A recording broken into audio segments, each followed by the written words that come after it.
100번 양보해서 필요한 일이었다 쳤을 때 굳이 그런 방식으로 했어야 되나? 라는 질문을 해보셨으면 좋겠습니다. 일을 못했다면 회사는 사규에 따라서 인사평가를 낮게 준다거나 아니면 심할서나 사유서를 받는다거나 큰 잘못을 했다고 하면 징계를 할 수도 있겠죠. 그게 회사가 가진 정당한 권한입니다. 우리가 괴롭힘이라고 인지하는 것은 일을 못했다고 해서 소리를 지르거나 모욕을 주거나 투명인간 취급을 한다거나 이런 행동이 잘못을 개선하기 위한 피드백일까요? 아니면 분풀이일까요?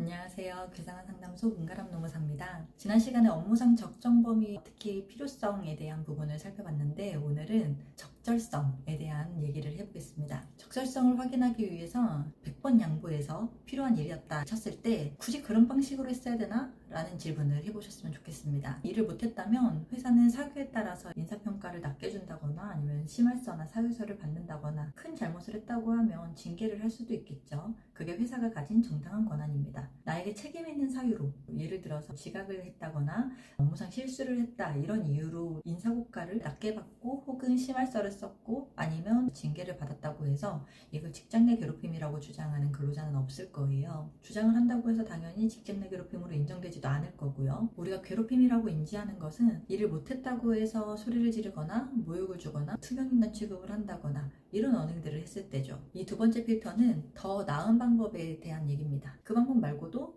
다른 방법이 있지 않았겠냐라는 걸 우리가 제시할 수 있으면 업무상 적정 범위 내에서 이루어질 수 있었던 행위다. 예를 들어서 중요한 보고서를 담당하고 있었는데 오기재가 있어서 업무상 실수를 크게 한 거죠. 상사가 많이 화가 났습니다. 그런 상황에서 공개적으로 망신을 줬다. 내가 상사여도 당연히 지적을 하겠죠. 이 보고서로 인해서 회사가 곤란해질 수도 있었으니까요. 상사도 아찔했을 거예요. 스트레스를 많이 받았을 겁니다. 아무리 내가 결제를 했다지만 세세한 부분까지 미처 체크하지 못하는 경우들이 있잖아요.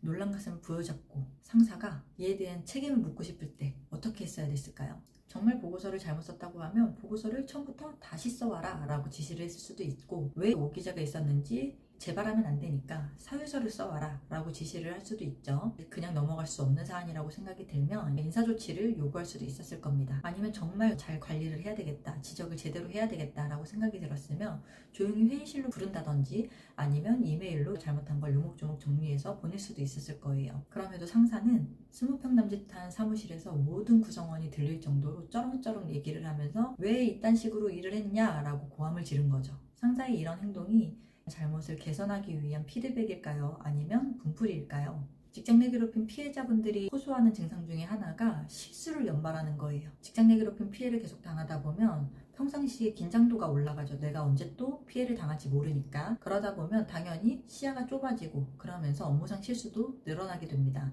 근데 또 실수를 했으니까 실수를 했다고 또 혼이 나고 지적을 받고 이런 상황들이 반복이 되겠죠.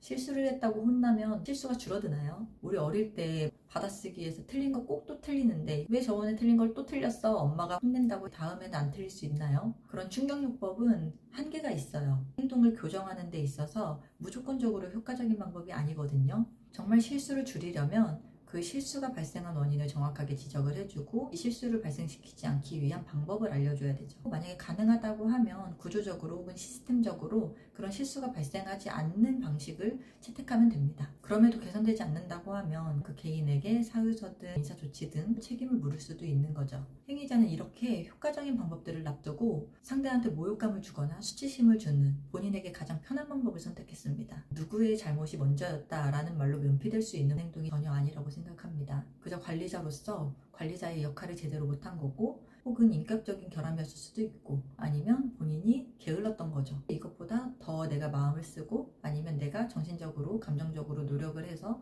더 효과적인 방법을 채택할 수 있었는데 본인이 가장 편한 방법을 선택한 거니까 본인의 게으름을 탓해야 되는 거죠. 물론 직장 내 괴롭힘이 반드시 개인적인 결함만으로 발생하진 않아요. 조직적인 결함을 통해서 유발되고 부추기는 요인들이 있을 수 있는데요. 이건 언젠가 말씀드릴 기회가 있으면 좋겠는데 아무튼 바로 이 지점입니다. 합리적인 다른 방법이 있음에도 불구하고 상대한테 그런 고통을 주는 방식을 택했는지 그랬다고 하면 이건 관리나 지도의 영역을 완전히 벗어난 거죠. 이런 게 우리는 일터에서의 폭력, 괴롭힘이라고 표현을 합니다. 이제 선 넘은 지점들이 명확해졌죠. 업무가 아니었던 것들 혹은 방식이 잘못된 것들 이런 지점들이 우리가 설명해야 될 괴롭힘의 실체라고 생각이 드는데 우리가 직감으로 캐치했던 불편했던 상황, 불쾌했던 경험들을 제3자한테 설명할 수 있는 말들을 좀 더 찾으셨으면 좋았을 것 같아요. 여기까지 오셨으면 이제 끝난 거나 다름없습니다. 이 정도 준비가 되셨다면 바로 상담을 받으러 가셔도 30분에서 한 1시간 정도면 충분한 상담을 하실 수 있을 것 같아요. 쉽지 않은 과정이셨을 텐데 너무너무 고생 많으셨고요. 그래도 아직 영상이 몇 개 남았습니다. 여기까지 오는 것도 힘들었다 하시면 나머지 2개 영상은 안 보셔도 됩니다. 그럼에도 제가 설명을 좀 드리고자 하는 건